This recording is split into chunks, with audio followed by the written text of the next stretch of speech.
Le coppla bliana nús le linn seachtain na Gaeilge, tá se gnós an láir a dtíine i dólam nó tuag fólam na Gaeilge agus bhhainint úsáid as Rossarún leúna chuirtób. Im líana go chéadú riamh tá fi se an takeí cho fádalinn ón Idáil. Seo chugaí Samuela.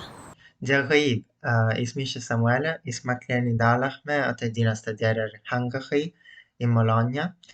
Thosa me dtíana stadéir ar an Gaeilge nuair a tháinig an Covid san Idáil. Bhí me géire cahamsearáil, so thosa me stadéir a dhéanamh ar an Gaeilge. Agus cahamsear I deas a bhíonn,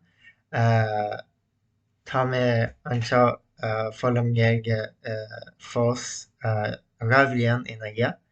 Ach nuair a thosa me ní raibh sam cinenne tá chosú, so tháinig me ar phobal Gaeilge deas I líne, agus tuairt siad go rá Rosnarúna go rá pláirteáil físe ina bhfuil na faoicheadil I Gaeilge agus I Méarla.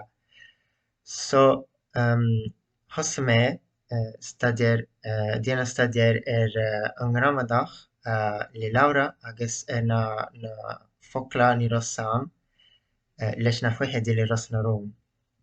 Bhí na faoicheadil úsáideach mar a bhí me geisteacht le canúntaí eile gan chéad uair ar Rosnarún. So níl me nach huiscint choileáine fós ach tugann na faoicheadil cúnagam le sin. Anis deireadh go bhfuil me ná huiscint leanna na rudaí gan faoicheadil ach